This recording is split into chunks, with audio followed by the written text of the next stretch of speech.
विकास का सिद्धांत कि बच्चे के सीखने में समाज भी बहुत बड़ा रोल प्ले करता है और संस्कृति यानी कल्चर भी। इसे सामाजिक रचनावाद का सिद्धांत कहते हैं कि देखिए बच्चा अपने नॉलेज का, अपने ज्ञान का निर्माण करता तो खुद है, लेकिन समाज इस रचना में मदद करता है। तो इसे सामाजिक रचनावाद का सिद्धांत भी कहते हैं। लाने वाले प्यारे वाइगॉत्स्की भैया, भैया जी कहते हैं कि अगर बच्चे ने समाज के साथ घुलना मिलना सीखना, बोलना बतियाना सीखा, तो बच्चा ना अपने ज्ञान का निर्माण आसानी से कर लेगा। तो इनका एक शब्द है कि बच्चा समाज से इंटरेक्शन करके, समाज से अंतःक्रिया करके, समाज से पारस्परिक संबंध बना के यानी रेसिप्रोकल रिलेशनशिप बनाकर सीखता है। 3 बातें और इन भैया जी ने कही, बड़ी प्यारी बातें हैं। एक इन्होंने कहा कि बच्चा ना अकेला सीखने में बड़ी दिक्कत होती है, तो बच्चा हमेशा समाज में सीखेगा। तो कहा बच्चा कोलैबोरेटिव लर्निंग करता है यानी सहयोगी अधिगम। फिर कहा बच्चा कोऑपरेटिव लर्निंग करता है यानी सहकारी अधिगम। फिर कहा एक और चीज भी बच्चा करता है, पारस्परिक टीचिंग यानी रेसिप्रोकल टीचिंग। लोगों ने कहा मतलब बोले तो क्या? तो यहाँ से एक नंबर जो बनेगा वो बड़े ध्यान से समझिएगा। कहा सहयोगी अधिगम का मतलब अपना कोलैबोरेट करना। बोले ग्रुप बनाया बच्चों ने और ग्रुप बनाकर एक सेम लक्ष्य की प्राप्ति के लिए सारे बच्चे एक साथ लगेंगे। जैसे एक प्रोजेक्ट मिला, अब प्रोजेक्ट जब मिला करने के लिए तो सारे बच्चे ग्रुप के एक दूसरे को सहयोग करके आगे बढ़ रहे हैं। ठीक साहब, अगर किसी का कोई काम गड़बड़ हो रहा है, दूसरा उसको कह रहा है तू घबरा मत, मैं तेरी मदद करता हूँ, और एक दूसरे को एक दूसरे को कोलैबोरेशन से, सहयोग से आगे बढ़। नेक्स्ट है सहकारी, कोऑपरेटिव। यहाँ पर भी ग्रुप में काम करेंगे, सेम लक्ष्य की प्राप्ति के लिए काम करेंगे, लेकिन इनकी अपनी अपनी जिम्मेदारी होगी। जिसने जिम्मेदारी नहीं निभाई, दूसरा बच्चा उसकी जिम्मेदारी निभा तो लेगा, लेकिन ये कहेगा तूने जिम्मेदारी नहीं निभाई थी, मैं मैम को बताऊंगा, तेरे नंबर तो मैं कटवा के रहूंगा, और कटवा भी देगा। फिर आता है सबसे इम्पोर्टेंट, जो इतना प्यारा प्यारा हो गया है आजकल सीटेट की, पूछो ही मत। रेसिप्रोकल टीचिंग, पारस्परिक शिक्षण। पारस्परिक का मतलब पता है क्या होता है? पढ़ाई यहाँ पे भी ग्रुप में हो रही है, क्योंकि भैया वाइगॉत्स्की भैया कहते हैं समाज में बच्चा अंतः क्रिया करके, लोगों के साथ बतिया के, इंटरेक्शन करके सीखता है। ये कहते हैं यहाँ पर भी ग्रुप होगा, ग्रुप में ही पढ़ाई हो रही है, लेकिन कुछ बच्चे ग्रुप में ऐसे होंगे जिनका कौशल उच्च होगा। जिनका कौशल क्या होगा? उच्च होगा। और ये उच्च कौशल वाले बच्चे जिन बच्चों को सीखने में दिक्कत आ रही होगी उनकी मदद करेंगे। तो इसे बोलते हैं पारस्परिक टीचिंग।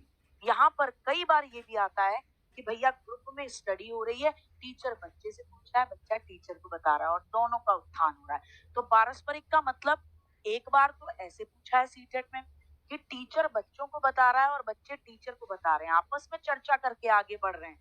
तो वाइगॉत्स्की के अकॉर्डिंग ये क्या है? तो आप कहोगे रेसिप्रोकल टीचिंग है साहब। और कई बार ये आ जाए कि ग्रुप में उच्च कौशल वाले बच्चे निम्न कौशल वाले बच्चों को, या जिनके सीखने में कमी है, उनकी मदद करते हुए उन्हें सिखा रहे हैं, तो क्या कहेंगे? Reciprocal teaching. ठीक साहब, स्क्रीनशॉट मार लीजिएगा, आगे बढ़ते हैं। इन्होंने कहा कि भैया आपके सीखने में ना संस्कृति भी बड़ा इंपॉर्टेंट रोल प्ले करती है। अगर आप एनसीआर के किसी बड़े शहर में रहते हैं, तो आपके पास कंप्यूटर है, टीवी है, यूट्यूब है, आईपैड है, और दुनिया भर की चीजें हैं, तो ये आपके सीखने में मदद करेंगी। वहीं एक बच्चा रहता है अंडमान निकोबार की किसी जारवा जनजाति में, उसके पास क्या सांस्कृतिक उपकरण है? उसके अड़ोस पड़ोस में कोई कैलकुलेटर नहीं है, उसके अड़ोस पड़ोस में तीर कमान है, उसके अड़ोस पड़ोस में पेड़ पौधे हैं। तो उसका ज्ञान जो होगा वो औषधियों वाला ज्ञान होगा, पेड़ पौधों वाला ज्ञान होगा, क्योंकि उसको अपने समाज से, अपने कल्चर से वो नॉलेज मिल रही है। और आपका जो समाज है, आपका जो कल्चर है, आपको वो नॉलेज मिल रही है। तो कहा हमारी नॉलेज बनने में हमारे अड़ोस पड़ोस का जो कल्चर है और उस कल्चर के जो टूल्स हैं, उपकरण हैं, वो बड़ा रोल प्ले करते हैं। टीवी, कैलकुलेटर, इन सबको सांस्कृतिक उपकरण कहते हैं। इवन भाषा भी सांस्कृतिक उपकरण है। ये सब बच्चे की सीखने में मदद करते हैं। लोगों ने कहा कैसे मदद करते हैं, प्लीज बताइए। तो कहा 3 बातें याद रखें। लोगों ने कहा बताइए सर, बताइए। तो कहा MKO एक आएगा जो तुम्हें इसके फोल्डिंग देगा, जिससे तुम जेडपीडी प्राप्त करोगे। अरे भैया ये क्या?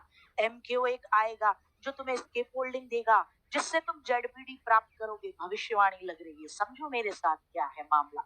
इन्होंने कहा MKO हमारे जीवन में मोर नॉलेजेबल अदर, ज्यादा जानकार अन्य लोग होते हैं, जिनको हमसे ज्यादा ज्ञान है, मोर नॉलेजेबल अदर, जो हमसे ज्यादा जानते हैं, ऐसे लोग जिनका ज्ञान हमसे ज्यादा, जिनका कौशल हमसे ज्यादा, जिनका अनुभव हमसे ज्यादा, उनको हम MKO कहते हैं। मम्मी पापा MKO हैं, बड़े भैया दीदी MKO हैं, अड़ोस पड़ोस के वो लोग जो आपसे ज्यादा जानकार हैं, ज्यादा अनुभवी हैं, MKO हैं।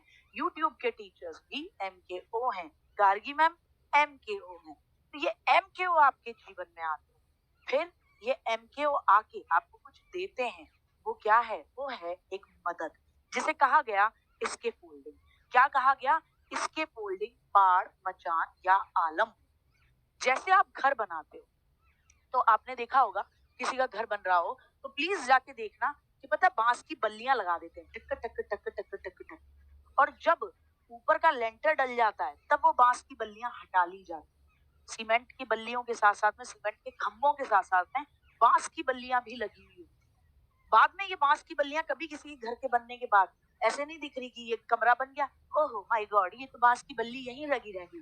क्यों बनाई थी? ये ऊपर की छत को सपोर्ट करने के लिए, वो हट जाएगी। यही है पाड़, यही है मचान, इसे ही कहते हैं आलम्बन, इसे ही कहते हैं क्या? इसके फोल्डिंग। जितने भी MKO हैं जो आपसे ज्यादा जानते हैं या आपके जीवन में एंट्री करते हैं, आपकी कमी देखते हैं, आपको टेम्पररी मदद देते हैं। टेम्पररी मदद जब तक कि आप उस काम को करने लायक नहीं हो जाते, थोड़े समय के लिए।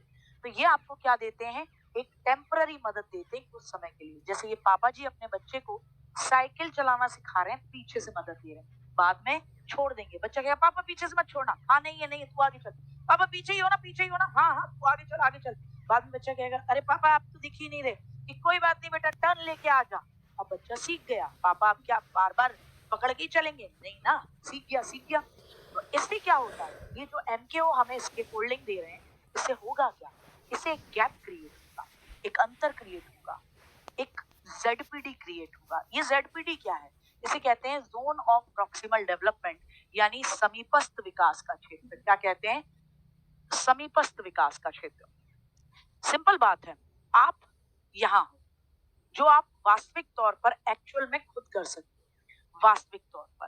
तो ये आपका है एक्चुअल जोन ऑफ डेवलपमेंट, कि आप सीटेट में अपने बेसिस पर 90 नंबर लेकर आ रहे हो। ये आपका एक्चुअल है, लेकिन आपको डर लग रहा है कहीं ऐसा ना हो एग्जाम टाइम पे गड़बड़ी कर दूं, अंडर एग्जाम प्रेशर नंबर थोड़े ज्यादा बनने चाहिए।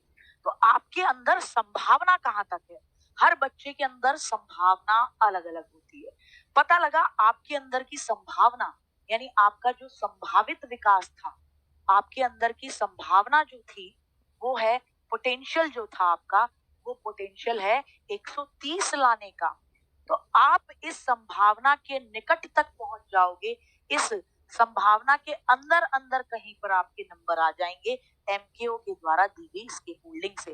तो यहाँ से यहाँ तक जो पैदा हुआ, जो अंतर है, जो गैप पैदा हुआ कि भैया आप 90 से 125 ले आए, संभावना थी 130 की, लेकिन उसके समीप ही तो पहुंचोगे, 130 एग्जैक्ट थोड़ी ना ला सकते हो, समीप पहुंच गए, 125 लिया है। तो आपका ये जो अंतर क्रिएट हुआ, ये गैप क्रिएट हुआ, ये कहलाता है ZPD, zone of proximal development. जब भी आए अंतर, जब भी आए गैप, तुरंत कर देना ZPD। अच्छा, ये जो अंतर क्रिएट हो रहा है, ये आपके पोटेंशियल, आपकी संभावना के बाहर हो रहा है या अंदर अंदर प्राप्त किया जा रहा है? अंदर अंदर प्राप्त किया जा रहा है। आप 130 से ऊपर थोड़ी ना ले आओगे, संभावना ही आप में 130 की है, तो आप उसके अंदर अंदर ले आओगे, 125 ले आओगे, 128 ले आओगे, 129 भी ले आओगे, लेकिन 135 नहीं लाओगे भैया। संभावना आपके अंदर जो पोटेंशियल है वही 130 का है। तो याद रखना, ZPD इज अंतर, ZPD इज गैप। ठीक? तो एक बच्चा खुद की मेहनत से सीटेट में 80 नंबर लाता है, लेकिन टीचर के सहयोग से 130 नंबर लाने की क्षमता रखता है, तो ये अंतर कहलाता है ZPD। और अगर आपको ये वीडियोस पसंद आ रही हैं और इसी